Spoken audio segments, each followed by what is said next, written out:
Hello loves, welcome back to Lassamor's diaries. Today's episode will feel personal because it's about something we all experience but rarely talk out loud. That is outgrowing people. You know that quiet ache when someone who used to feel at home suddenly doesn't anymore? When the conversations that once flowed now feels heavy and you start wondering, did I change or did they? Well, maybe both, and that is perfectly okay. When I read this book, Maybe You Should Talk to Someone by Lori Gottlieb, there is this one line that stayed with me. The line here is, we can't have change without loss, which is why so often people say they want change, but nonetheless stay exactly the same. It reminded me that growth doesn't just mean evolving, it also means grieving what can't come with you. So today, let's talk about what it really means to outgrow people with peace and grace. Let's get started. 1. Why outgrowing people hurts. I think what hurts most about outgrowing someone isn't the loss of them, it's the loss of who you were when they loved you.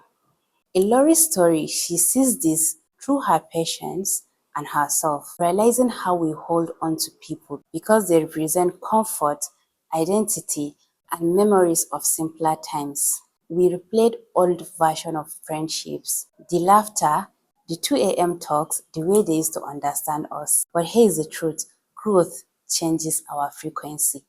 Sometimes the people who fit your old self can't align with the person you're becoming. And this doesn't make them wrong or you ungrateful. It means the chapter is closing naturally and not every story needs a sequel. 2. How to know you've outgrown someone. You'll notice it quietly, not through a fight, but through a shift. The conversations start feeling repetitive. Their dreams no longer inspired you. You leave interactions feeling drained instead of full. And that is your intuition whispering, you've evolved this version of connection. In Maybe You Should Talk to Someone, Lori realizes that her old way of relating to people, fixing, rescuing, or explaining, wasn't serving her growth anymore. And that is something I think many of us learn too. When you're healing, your tolerance of chaos and surface level energy naturally drops. You begin craving peace over history. 3. Guilt and the need to explain. Now let's talk about the guilt because, it's real.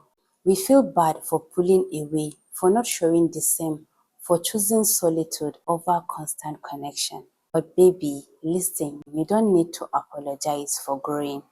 You don't need to shrink to be understood because you can love people deeply and still outgrow them. You can care and still choose distance. Growth doesn't mean you stop loving. It means you started honoring yourself. Like Lori said in her book, people often confuse acceptance with giving up, but they are not the same. Letting go doesn't mean you stop caring. It means you realize you can't control someone else's growth. And that hits me because you know what? Sometimes the guilt isn't about them. It's about you finally putting yourself first. 4. Making peace with letting go. Making peace with outgrowing people is realizing some goodbyes don't come with closure, just quiet understanding. Some people were meant to teach you love, others patience, others boundaries. And when their role is complete, life gently nudges you to release. So instead of clinging, thank them silently for their part in your evolution. You don't have to hate them to move on. Because when you let go of what no longer fits, you create space for people who match your healed energy, not your wounded one. The new connection will meet you with peace, understanding, and effort. They will feel like growth, not struggle. And that is how you will know you've evolved. So loves, if you've been struggling away with drifting from someone, take this as your gentle reminder that it's okay. You are not called for outgrowing someone. You are just becoming the person you were always meant to be. The ones meant for your next chapter will see your silence as strength, not rejection. Let me know in the comment, have you ever outgrown someone you still care about? How did you find peace with it? If this spoke to you, subscribe to Lassamor's Diaries for more reflection on growth, healing, and love that feels like peace. Until next time, keep growing, stay soft, stay grounded, and as always, stay inspired, stay curious.